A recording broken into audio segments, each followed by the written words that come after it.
Salut les filles, donc on se retrouve aujourd'hui dans une nouvelle vidéo qui est une vidéo grossesse. Donc c'est une vidéo assez particulière, voilà. Il y a des gens qui vont être très sceptiques et il y a des gens qui vont totalement, vouloir faire ce genre de choses. J'ai préféré partager mes connaissances et mes découvertes au lieu de les garder que pour moi.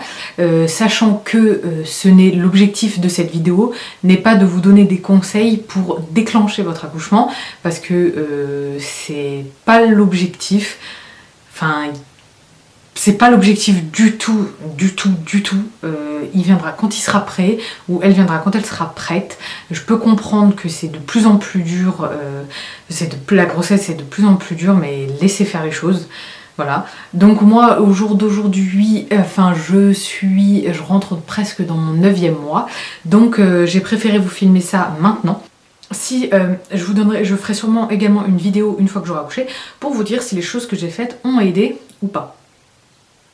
Donc j'ai pas fait toutes ces choses, je vous donne juste en fait les conseils que j'ai pu voir, pu lire et qu'on a pu me donner. Ce sont des conseils très différents les uns des autres, mais j'espère qu'il peut en aider l'une d'entre vous. Moi personnellement, ma sage-femme et mon gynéco m'ont dit que l'accouchement c'est comme un marathon et qu'il faut s'y préparer. On n'irait jamais faire un marathon sans s'entraîner, donc on n'accouche pas sans entraînement.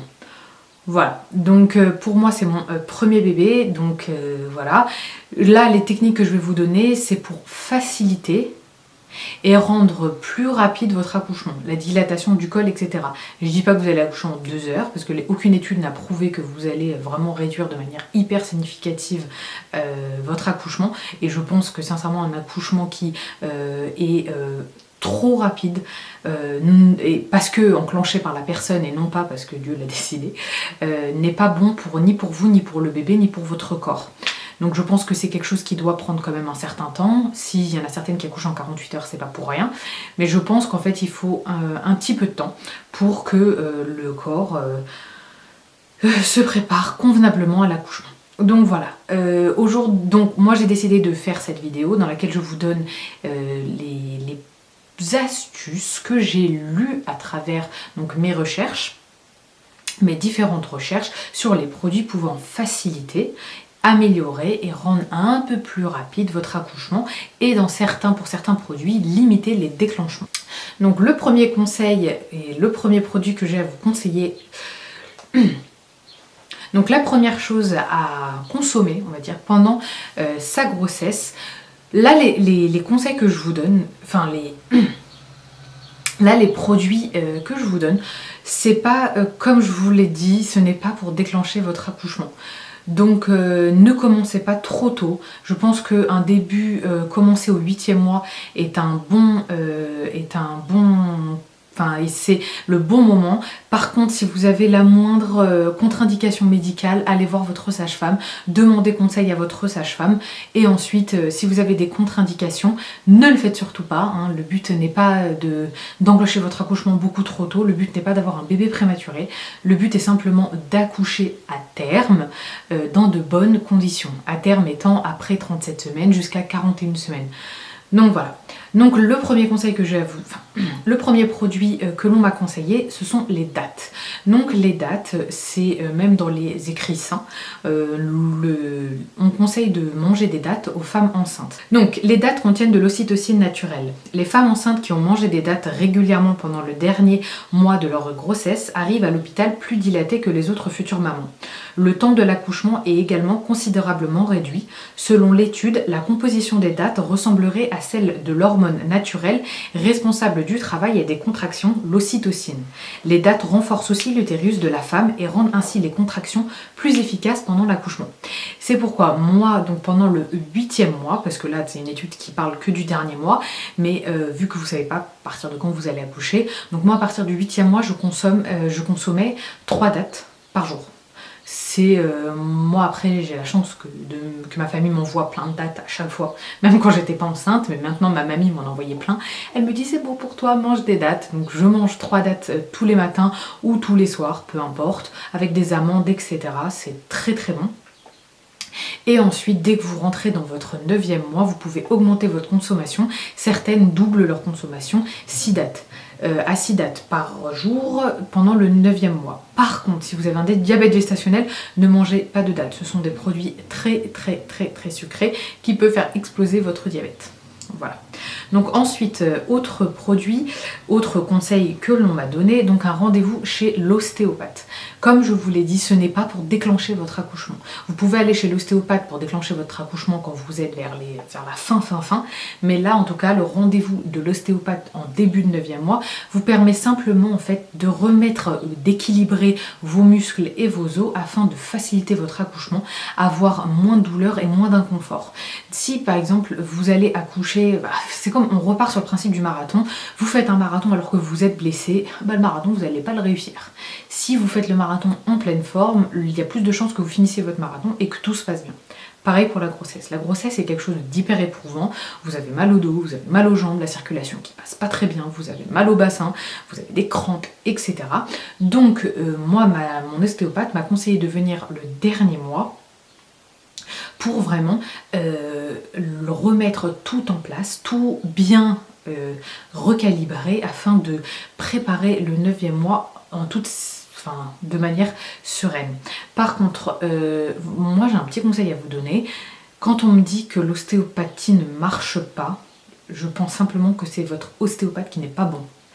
Parce que toutes les personnes qui sont allées voir des ostéopathes dans mon entourage, des ostéopathes diplômés de très bonnes écoles ou d'écoles vraiment réputées, personne n'est sorti d'un rendez-vous en me disant « Ah, c'était naze, ça n'a rien fait, j'ai toujours aussi mal ».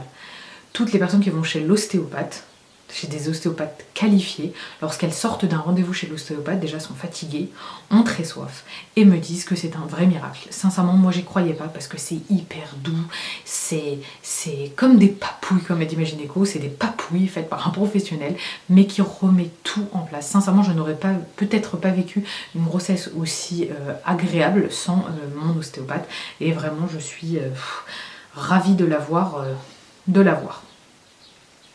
Donc voilà, donc là c'était premier conseil l'ostéopathe, premier conseil les dates, le deuxième l'ostéopathe, le troisième c'est la tisane de feuilles de framboisier, donc très mauvaise conception de ce produit, la tisane de feuilles de framboisier. Aux États-Unis, elle est utilisée dès le début de la grossesse pour certaines et pour d'autres dès le 2e trimestre. Moi, je l'ai utilisé dès le 2e trimestre parce que j'avais énormément de contractions. Donc j'avais des contractions dues à mon rythme de vie, je travaille très loin de chez moi, donc j'avais une 40aine de contractions par jour. Donc on m'a conseillé de prendre des tisanes de feuilles de framboisier pour éviter les contractions qui ne servent à rien et réduire les contractions. Et c'est ce que ça a fait en fait. Le tisane de feuilles de framboisier ne déclenche pas l'accouchement. Qu'on se le dise, il facilite tout simplement l'accouchement. Donc je vous donne également, j'avais déjà partagé ça sur mon Instagram, Iman Harmony, tout ce que je suis en train de vous dire par rapport à la tisane de feuilles de framboisier. Je vous mets également le lien de la tisane que j'achète. Vous pouvez la trouver partout, vous pouvez la trouver en magasin bio. Moi la première je l'ai achetée chez Naturalia. La deuxième je l'ai achetée sur Amazon. Le goût c'est pas du tout un goût fruits rouges. Mais qu'est-ce que vous pouvez faire? Vous faites votre tisane pour toute la journée, vous mettez 2-3 cuillères à soupe dedans au 9e mois, hein, pas avant. Au 8e mois, vous réduisez les quantités, hein. Une tisane ça suffit par jour. Vous pouvez rajouter après dans votre tisane, moi qu'est-ce que je fais? Je la fais le matin, je la mets au frigo et ensuite je rajoute des feuilles de menthe et un tout petit peu un fondu de pomme, un fond avec beaucoup d'eau ou d'eau de coco. L'eau de coco est également très minéralisante et elle est bonne pour hydrater votre corps, surtout quand vous êtes enceinte. Donc je fais ce petit mélange, je me le place au frigo et je le consomme au cours de la journée pour le goûter ou même le matin et voilà, j'en suis ravie. Donc à toutes les amies enceintes, je recommande les feuilles de framboisier. Ça, c'est vraiment des extractions d'internet, hein. Alors, pour vivre un accouchement le plus court et le moins douloureux possible, avoir des contractions efficaces, ne jamais connaître les forceps ou la ventouse, retrouver rapidement un ventre à peu près plat après leur accouchement. J'ai bu de l'infusion de feuilles de framboisier pendant mes 3 grossesses. En plus d'avoir de très nombreuses vertus, elle a un goût délicieux proche de celui du thé noir. Mais sans la théine, bon, bref. En clair, c'est pour vivre un accouchement plus court, moins douloureux, des contractions efficaces. Ça tonifie l'utérus, donc vraiment je vous le conseille à 100% et ça ne déclenche pas le travail. Donc gardez-le en tête. Sinon, beaucoup de gens, j'aurais déjà accouché depuis hyper longtemps si ça déclencherait le travail. Voilà, donc là, on passe à un autre conseil. Donc, le autre conseil que j'ai à vous donner, l'exercice physique. Donc je vous conseille de continuer à exercer votre corps, à marcher, à être le moins statique possible et même si c'est dur, plus vous allez le faire, moins ça va être dur. Plus vous allez marcher, je sais qu'en Algérie, donc du pays où je viens, on me conseille énormément de marcher au minimum 30 minutes par jour. Donc ça peut être chez vous, hein, ça veut dire qu'en faisant le ménage, en faisant etc., en faisant tout ce que vous avez à faire chez vous, mais également à l'extérieur, comme ça vous avez un bol d'air frais et vous avez les petites montées, les petites descentes et ça vous prépare. Ça en fait donne déjà ça oxygène mieux votre corps, ça réduit en fait les troubles dus aux hormones, donc par exemple la déprime, etc. Et ça prépare le bassin et le corps à l'accouchement. Autre conseil de préparation physique, le ballon. Donc le ballon, il y a des ballons de grossesse en fait qui vous permettent de faire travailler votre bassin et surtout d'améliorer la position de votre bébé pour qu'elle appuie un peu plus sur le col. Alors le ballon reste le meilleur moyen d'accélérer l'accouchement car ce dernier permet aussi de soulager la douleur. Celui-ci va permettre à la future maman d'effectuer des exercices qui vont mobiliser le bassin et ainsi faciliter la descente du bébé. S'asseoir sur le ballon en ouvrant les jambes va permettre d'ouvrir le détroit supérieur du bassin, ce qui va aider le bébé à bien se placer et ainsi faciliter la dilatation du col. Effectuer des mouvements circulaires de gauche à droite ou de droite à gauche va soulager les douleurs et accélérer encore la dilatation. Donc voilà, moi j'ai décidé d'utiliser le ballon que quand je serai dans mon 9e mois, pas avant parce que ça marche super bien sur moi. C'est-à-dire que dès que je veux m'asseoir 1 heure ou 2 sur un ballon, et bah je vais sentir que mon bébé descend grave. Donc sincèrement, c'est pas encore mon objectif. Je rentre dans mon 9e mois, j'ai pas envie d'accoucher tout de suite. J'ai envie d'accoucher au moment où lui sera prêt et pas parce que j'ai fait du ballon pendant 3 heures. Donc ça je commencerai à le faire vraiment quand je serai bien entrée dans mon 9e mois. Ensuite, autre petit conseil pour faciliter son accouchement, le massage du périnée. C'est soit on est pour, soit on est contre. Moi, quand j'en ai parlé à ma sage-femme, ma sage-femme m'a dit pourquoi pas. La deuxième, ma gynéco m'a dit si vous aimez vous tripoter, vous faites ce que vous voulez. Voilà. Donc je vous conseille de regarder un peu ce qui se dit sur le massage du périnée. Donc je sais que Velleda a fait un petit livret, j'essaierai de vous mettre en barre d'infos, dans lequel on vous explique comment masser son périnée pour éviter les épisios, les déchirures, etc. Je dis pas que vous n'aurez pas de déchirures parce qu'une tête qui passe de 10 cm en général, vous le sentez passer. Mais si ça peut tonifier votre utérus, si vous pouvez l'hydrater, votre utérus, n'importe quoi. Si vous pouvez étirer votre périnée pour éviter qu'il déchire le jour J, l'hydrater pour éviter justement toutes ces déchirures. Et si vous préférez, et si vous pouvez éviter l'épisio, autant le faire. Moi personnellement, je préfère être active que passive. Et je préfère essayer, même si ça marche pas, je me dis bon, j'ai fait tout ce qui était vraiment possible dans mes capacités pour éviter. Et si ça arrive, c'est que ça arrive, etc. Bref, moi je préfère rester active plutôt que passive. Et voilà, après c'est un choix personnel. Ensuite, j'ai pas encore terminé, il y a encore plein de conseils, je suis désolée, cette vidéo est hyper longue. L'homéopathie. Donc l'homéopathie, moi personnellement j'en ai utilisé pour tomber enceinte. Je crois que je ne l'avais pas dit dans ma vidéo premier trimestre, mais j'avais utilisé pour tomber enceinte, j'avais utilisé pour réguler mes hormones, je l'utilise également maintenant que je suis enceinte, lorsque je suis malade, lorsque j'ai mal à la gorge, etc. Avant d'être enceinte, pour mes boutons de fièvre. Lorsque j'avais certains boutons d'acné qui étaient très très douloureux, j'utilisais également l'homéopathie. Donc moi, l'homéopathie, c'est pas quelque chose que je ne connais pas, c'est quelque chose que j'utilise depuis déjà un certain moment et je compte l'utiliser le jour de mon accouchement. Donc le jour de mon accouchement, déjà, il y en a certains qui l'utilisent avant. Donc moi, malheureusement, je n'ai aucun homéopathe à côté de chez moi. Aucun homéopathe. C'est-à-dire que toutes les personnes qui se disent homéopathes ne le sont pas vraiment, n'ont aucun diplôme. Donc voilà, je dois aller sur Paris et personnellement, enceinte de plus de 8 mois et demi passés, je n'ai pas que ça à faire d'aller voir un homéopathe à Paris.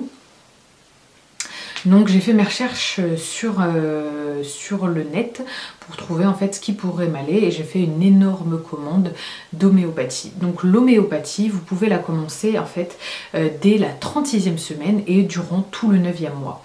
Le jour de l'accouchement, ensuite lorsque vous venez à peine d'accoucher et ensuite pour la montée de lait et pour l'allaitement et pour vous remettre de votre accouchement. Donc c'est soit on y croit, soit on n'y croit pas. Enfin après, pour moi, il n'y a pas de question d'y croire ou d'y croire pas, ou de pas y croire. C'est des plantes. Les plantes, moi personnellement, j'y crois. Pour moi, c'est pas une question de croire ou pas. Les médicaments, c'est fait à base de plantes. Les molécules viennent de la plante et on vous propose des plantes à avaler qui peuvent vous faire du bien. Donc autant tester. Voilà, si ça peut éviter, si ça peut faciliter mon accouchement, diminuer les douleurs, etc., pourquoi pas. Si ça n'a pas marché, au moins j'aurais dit que j'aurais fait, comme je vous l'ai dit tout à l'heure, tout mon possible pour que ça marche. Donc l'homéopathie, si celles qui sont intéressées, vous me le dites, je peux vous faire une vidéo sur le programme que j'ai pour mon programme, on va dire, qu'on m'a donné pour donc tous ces dernières semaines, de la 36e à l'accouchement, le jour J, la montée de lait, etc. Vous me dites. Voilà, en tout cas, l'homéopathie est un bon moyen pour faciliter l'accouchement. Pas pour le déclencher, mais pour faciliter et le rendre plus rapide et être plus serein. Autre méthode pour faciliter son accouchement, l'acupression. Donc ce sont des points de pression que l'on utilise un peu comme l'acupuncture pour... il y en a certaines qui vont l'utiliser donc pour enclencher l'accouchement, mais vraiment quand vous êtes à terme, c'est-à-dire que vous êtes à presque 41 et que là on vous parle vraiment de déclenchement chimique, donc là vous commencez un peu à flipper, l'acupuncture et l'acupression peuvent vous aider à déclencher l'accouchement, mais l'acupression peut également être utilisée pendant toute la phase de l'accouchement pour vous détendre et diminuer la douleur. Donc il y a plein de...